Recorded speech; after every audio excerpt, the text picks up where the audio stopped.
Hi, I am Brittany Nicole Williams and I play Heather. Brittany, where have we seen you before?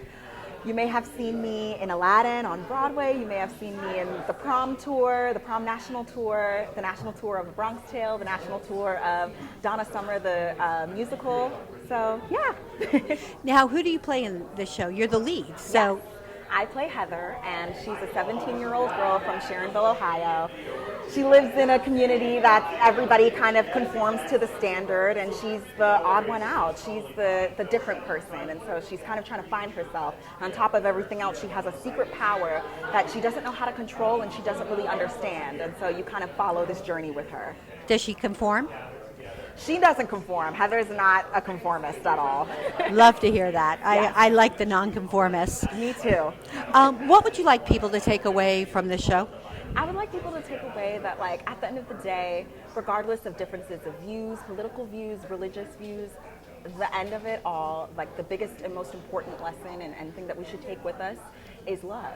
We need to just treat each other, with respect and with love and bring that out more into the world. We need more of it. And what would you like our audiences to know about you? I would like them to know that I'm excited for them to see it. I did the reading for this at the Signature Theater, and so I'm really excited for an entire new audience to actually see this show. Great. Hi, I'm Maya Lagerstam, and I play Kaisley. Hi, my name is Carlos Alcala, and I play Matthew Spires, Creature, and Principal Stevens. I love your voice. Oh, thank you. Where have we seen you before? Most recently, I was in The Tempest at the Guthrie Theater. I also did Most Happy in Williamstown with Daniel Fish as the director, which was crazy. And I also was in Tattooed Lady, a new Max Vernon musical. Oh, I love Max. Yeah, I adore Max. Max is amazing. Congrats to their Tony nom. Like, that's so awesome. So, yeah. And I did a movie, 1660 Vine. It was choreographed by Paula Abdul and directed by Patricia McGregor, which was so fun. Yeah. Now, you play the best friend. Yes, Um, yes. Can you tell us what about the best friend do you find the most exciting? Well, I've been really lucky in this process. I'm not usually I don't always play the comedic relief. And so it's been a really fun time. Paul has kind of let me just take the reins. So I kind of say whatever I want and we see what works for the show. So it's just been really fun to have that freedom of playing around and just having so much fun. Yeah. Your voice really stands out in this. Oh, thank you. Do you plan on pursuing a musical career as well as theater and film? I haven't done much of that yet. I'm a little scared to be writing songs and stuff. It's a little frightening to put yourself do you out there write? like that. I've tried, but I do a lot of concerts and we'll perform in. I do a lot of new works, especially, and so I'll perform in my friends' shows and everything. But yeah, so little concerts here and there for sure. Thank you. And tell us about your role. Sure. So, I play a variety of different characters in the show, but one of the bigger ones is a character named Creature, who's this neighborhood bully who ends up having a past with our leading man, Carson Stewart, and I'm a bit troubled. I don't go to the high school, but I find myself getting into altercations with some of the students at the school, just kind of a lost kid trying to find himself and his purpose in this small town.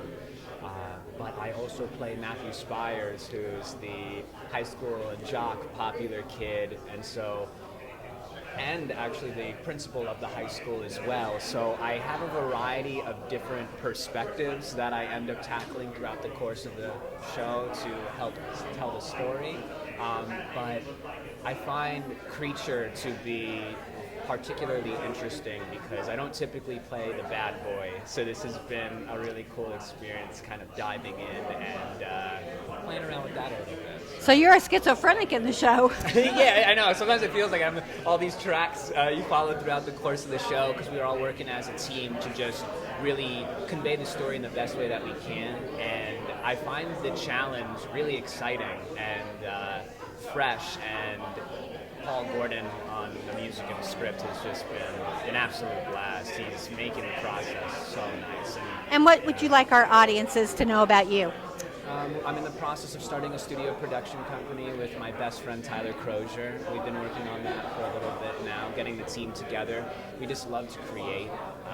We love working on scripts, new projects, new concepts.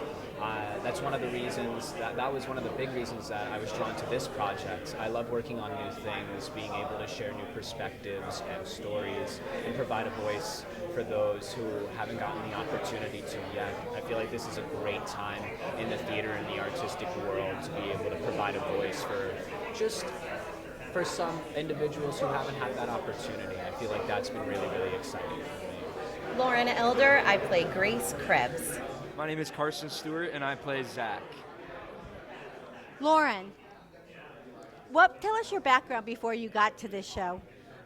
Sure. I lived in New York City for about 20 years, auditioning for everything I could, and I got into the Central Park concert cast of Hair, the 40th anniversary of Hair. So I did it in Central Park. I got to do it on Broadway. I got to do it in London.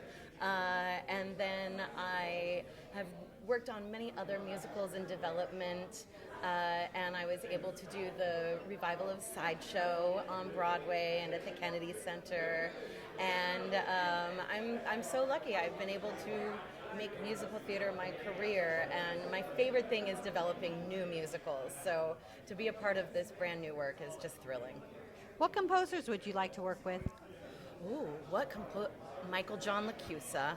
I'm so lucky. I've worked with so many composers that I love, with Paul Gordon and Bobby Cronin, but I think Michael John LaChiusa is one that I have not worked with that I'm such a fan of his work. I love him. I would agree with that. Tell us a little bit about your character and who she is. Sure. My character Grace, she is Heather's mom. And she's a single mom just trying to do her best and raise good kids in this world that I think moves a little faster than she does. She's a little overwhelmed and doesn't quite understand all of these amazing things that are happening with her daughter. It's all a little too big for her. So she's just kind of focusing on making dinner and making sure the kids are okay. And what would you like our audiences to know about you? I'm a teacher. I love teaching kids and people of all ages who are in love with musical theater. I teach voice and acting and performance, and that's one of my other passions besides performing. I also write my own music, and I have my own album out there. It's called Lauren Elder, and I'm also a world champion whistler. Whoa. See, now there's a good reason why I asked that question. Zach, Yes. Carson. tell us Carson. Yes, my character is named Zach. Tell us a little bit about your background. Yeah, absolutely. I graduated from college last year, and this is my second show out of college. So Wow. my first show in New York, and I'm having an absolute blast. What was your first show? I just finished The Notebook in Chicago. Yeah. So We reviewed that actually. Oh, really? You have a reviewer in Chicago. That's amazing. It was a great experience, and it was a great first show out of school. So I had a blast. And tell us a little bit about your character. My character, Zach, like Heather, is kind of an outsider. He's misunderstood. He's gone through a lot in his life, and he sees Heather, and they kind of have a recognition that we're both outsiders, we're both loners, and he falls in love with Heather, and it's a very difficult process of opening up for him, but Heather is the person in this world that Paul's created that is able to bring that out of him, and so for him it's more a journey of vulnerability, I would say. And tell us, what should our audiences know about you? Oh, I'm a twin. That's a fun fact. Wow. One of 5 kids. I don't know. I play piano and guitar, and I'm just really, I love this cast so much. I think they'll see that, but they should know that as well, that everyone gets along so well and we have a great time. So. What's your favorite show? My favorite show? Oh my goodness. These are great questions. I don't know. I love Assassins. I've always wanted to be in Assassins. Next to Normal. Probably Next to Normal. I would say that. I would love to be Gabe. Hi, I'm Donna Trinkoff. I'm the artistic producer of Amos Musical Theater. Donna, what made you choose Heathers as your show? Oh, well, Jim Kirsten came to me last year and said, I have this interesting show by Paul Gordon, and I have been a fan of Paul Gordon's for so long. And when I read it, the subject matter and the music is so much fun. But the subject matter, questions about what is spirituality and religion, told in such an interesting, quirky way, I was immediately smitten with it. So I'm very excited about the show. What kind of shows do you look for to produce at Amos? We look for shows that are going to kind of highlight the other. They tell stories about people who perhaps, don't fit in right or are not, going to be highlighted by or known by regular people, and also shows that lend themselves to multicultural casts, because we always use multicultural casts or multi-ethnic casts in our shows. So for instance, we did Hip Hop Cinderella earlier this year, and it was all about, a girl. Which was brilliant. Huh? Oh, thank you. About a girl who was being mistreated by her mother-in-law, and she had the agency to become a scientist and to find her inner voice by winning a rap battle and saving the universe. So it wasn't your usual your usual Cinderella story. Now, you've had a lot of shows move and get bigger lives and more fulfilled. Name some of the shows that you've had move. Well, last year we were so fortunate because Romeo and Bernadette moved off Broadway, which was started in the Amos Musical Theater Lab. And we had done a workshop last year of Americano, which was the story about an undocumented young man whose family had brought him from Mexico when he was 4 years old, and he wanted to join the Marines when he turned 18, and he found out that he wasn't an American citizen. It was based on a true story, and that show moved to New World Stages. So What happened to Americano? That show was great. thank you. Well, they're reworking it. I think they're making the story a little more Concise. concise to the family. And they brought in Sergio Trujillo to direct it. Fabulous. I love Sergio. I know. Let me guess, that dance is going to So go we'll off the see roof. That one again coming down the pipes. And we do a lot of stuff in Amos, a lot of development. So we're working on a lot of new shows. Are there some shows that we should look forward to? Yes, we're working on a show that is going to be presented in the lab in July called Post Row Monologues, which is all based on true stories of women and men's experiences having to do with abortion. And we're also working on a show called Get Out Alive by this amazing artist named Nikki Lynette, and it's about depression. Well, My name is Katie Segal. I play Agatha in the Gospel According to Heather. Now, we didn't get to see you today, but can you tell us a little bit about Agatha? I can tell you a very little bit about Agatha. She is who Heather confides in. She is somebody that doesn't necessarily speak to Heather, but she hears her. You sing, and you have several albums out. Why? Is this your first musical? No, actually my first musical was written by Paul Gordon. That's one of the reasons I'm here. When I was in my 20s, Paul wrote a great show when we were struggling artists, and we did it in a little non-equity theater, and it basically launched my career.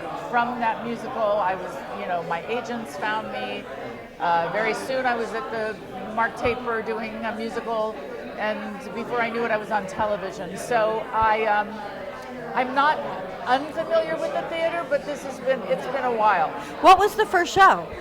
That Paul wrote? Yes. It's called Backstreet, and I'm hoping, he wrote it with our great friend Jay Greska, and I'm hoping that they revise it. And what show did you do at the Mark Taper? I did The Beautiful Lady, which I know just closed. Is it here at La Mama, I believe? Yes. There's Elizabeth Suedos, and I played Marina Svetaeva.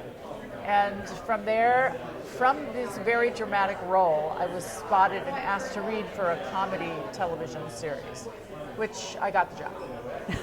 And became incredibly famous from it. Eventually, yes. What kind of shows would you like to take on? Well,